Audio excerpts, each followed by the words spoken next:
Hey guys, it's me, Kim, from Honey Trail Farm, and I'm coming to you today live from the chicken coop because I don't know if you're anything like me, but chicken math really, you get carried away with chickens. We do sell our eggs, but even if I didn't, I would probably still have too many chickens. When there's less light in a day, chickens naturally just take a break, and some people remedy that by putting a light in the coop, but I like to give my girls a little break. If you didn't know, chickens are born with the number of eggs that they are going to have for their whole life.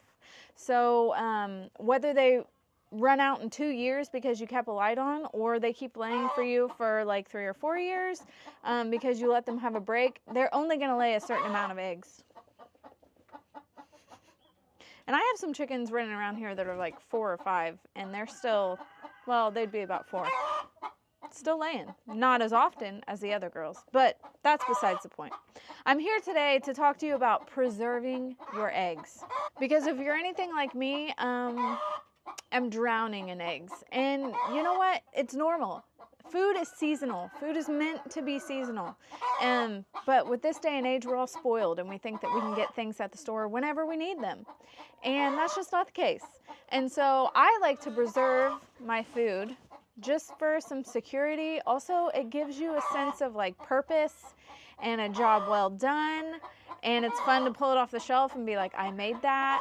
So I'm going to show you one of the ways that I preserve my eggs. And honestly, this is my favorite way by far, because frozen eggs just aren't the same, for one. I don't have a freeze dryer, for two. This takes no fancy equipment, and this is how they used to do it in the old days. The first thing that I need to do is collect the eggs. And usually I wear a long sleeve shirt because I have some broody hens in here, and they are downright hateful. So I'm about to get pecked to death, probably. Just a couple. What about you? You're usually very mean to me. Are you going to be nice or mean today? Nice?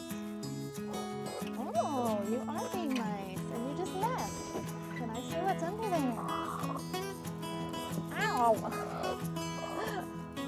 Don't be rude, Janice. Her name's not really Janice because I have 15 chickens that look the same, but you seem like a Janice. What about you? You gonna be nice or mean?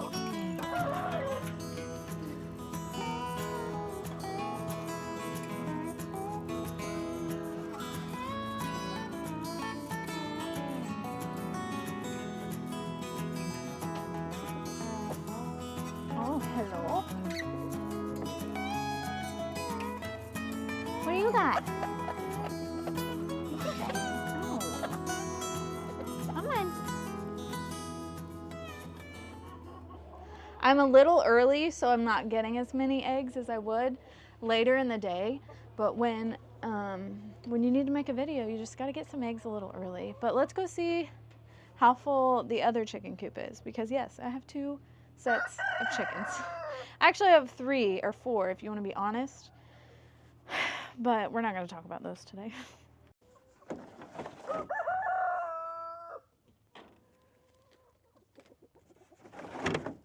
As I said, I'm a little light on eggs, and very light. I have 2 groups of chickens, one for like main production, and then the other one is for colors.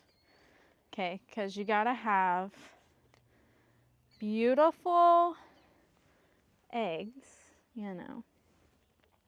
But what I just saw is something that I don't like to see as a chicken owner. And you can see this is all dirty, and it's because someone is eating eggs. And that's not a good habit, because they usually don't stop eating eggs once they figure out. What I'm going to teach you how to do today is water glassing eggs. This is what they used to do back in the old days before they had tons of refrigeration or refrigeration at all. And it's a way that you can keep your eggs fresh for actually a really, really long time. So currently it's the very end of March, and we will be eating these eggs that I'm going to water glass, and then I'm going to continue to water glass. It's really great to do when you have excess eggs and you don't know what to do with them, and you've given them to all of your neighbors and they don't need eggs anymore. So when you freeze eggs or you freeze dry eggs, You have to scramble them first, or so I've heard. I don't have a freeze dryer, but I'm pretty sure that you have to freeze dry or scramble them before you put them in the freeze dryer because eggs explode. Same thing with the freezer. You have to scramble the eggs. And I've seen people do it in ice cube trays and muffin tins, things like that, but they have to be scrambled first. You can't just eat a fried egg. This way, not every single egg will be able to be eaten. I don't need sunglasses. And so with this method, with water glassing, you can eat a fried egg in the wintertime, which is our preferred method of eating eggs. You can boil these eggs, you can fry these eggs, you can scramble these eggs, you can use them in baking, you can use them every way that you would use a fresh egg, in my experience. All that you need to do this method is a clean jar, preferably large. This is a half-gallon size. Filtered water, so not tap water, not anything chlorinated. This is just well water that went through the filter. And pickling lime. You are going to use 1 ounce of lime per 1 quart of water. And how I do that is, I mean, pretty much anyone on a homestead has a kitchen scale, right? Because we all do sourdough starters.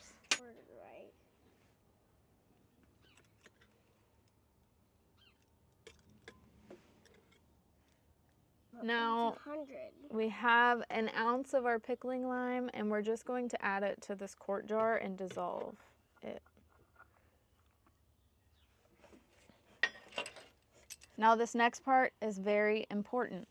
I can't use every single egg in this basket, and I'm about to tell you why. So a chicken lays an egg, okay? But before it leaves her body, it's coated. I actually don't know what step the bloom is on. I assume this is how I picture chickens laying eggs in my head, especially ones with colors, okay? I picture like it goes through a paint sprayer before it comes out, and I know that this isn't how it works, but that's how I think of it. So before the egg comes out of the bird, it's sprayed with something called a bloom, and the bloom is there to protect, it's the outside coating that protects the egg. So without washing the bloom off, that's the reason why you can leave your fresh eggs on the counter for like a month or more and it's still good because it has that coating. But as soon as you wash it, it washes that coating off and then the egg is more porous than it was before. For this water glassing method to work, you have to have a perfectly clean egg. This is a good specimen, okay? Not a speck on it, unwashed. We all have dirty eggs, okay? It happens to us. You try to keep the bed or the nesting box as clean as you can and still someone poops on it. Or like this one, someone ate an egg and so it's all dirty from it being sticky. This is not a prime candidate, which is why if you have a smaller flock, this might take you a week or two. This might take you a week or two to gather enough eggs to make a whole jar, and that's perfectly fine. You can add them as you go. So you are going to hand pick the perfectly clean eggs. This one has speckles. To use for your water glassing because they can't even have, let's see. This one is pretty clean, but it's got that mark on it. I would not use this egg. You're gonna take your clean, empty jar and you are going to just set, this is the fun part, you guys, especially if you have some colored layers, because this is shelf stable. You would ideally keep it in a dark, cooler space so that they last longer. I wish that I could put this on my shelf because this is some like homestead decor that I would love to have in my home, just sitting on the table, a jar of colorful eggs. So Hunter and I are going to fill this jar up and then I'll tell you the next step. Whoa, can this even fit? What? It fits. Careful. Sorry. Okay, now I've got my lime water. I'm just gonna give it a little stir because it's settled a little bit.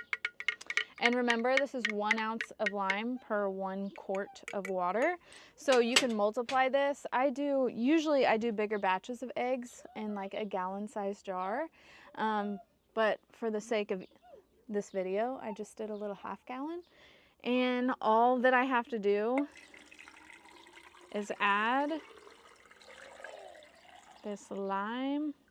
Almost perfect. And I would just add a tiny bit more water to cover that egg and it'll be okay. I'm not going to add any more lime. You can see in the very top, you see the top of this egg. I don't want to see that.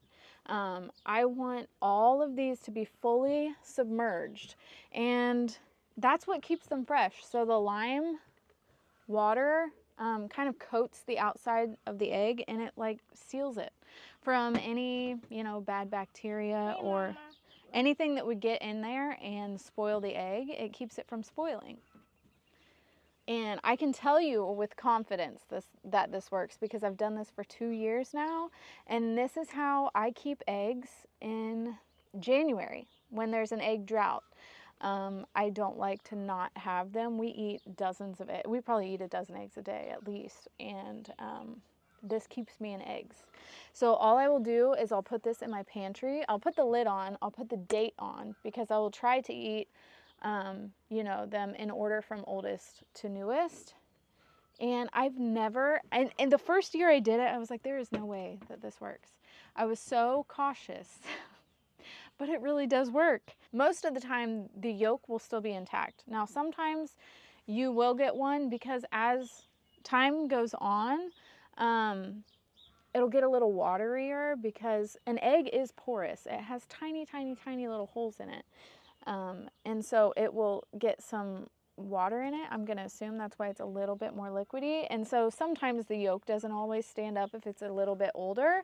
But I find that I can eat these just like a fried egg and it tastes no different. You just have to be a little more gentle when you're cracking them sometimes. I'm going to get a lid on this and labeled and put in my pantry and ready for me to eat in about a year. I just wanted to take the time to share this with you because I think that knowledge should be shared. Everyone used to have this knowledge. Just not even that long ago, but in the last 100 years, a couple generations have gone by where we've not needed these skills, or we've thought that we've not needed these skills because it's always at the grocery store, right? How quickly we forget those empty 2020 store shelves. And everyone should just be a little prepared. And even if it's just so you don't have to buy eggs in January. So anyway, I'm a firm believer in the fact that knowledge should be shared. We shouldn't be holding or harboring any of this information. Anything that I know, I will willingly word vomit to you anytime anyone asks. I love to share the things that I have figured out because it makes my life easier and I want to make your life easier. So I hope that if you have chickens, you're preserving your eggs. This is the easiest way that I have found to do it. And yeah, you should try it. But as for me, I'm going to go to my greenhouse because, as you can see, I'm in a t-shirt. It's like the first nice spring day of actual spring. But thank you guys for watching. I'll probably be getting this up and it's Easter weekend, so happy Easter wherever you are. I'm going to go hang out with my plants. Until next time.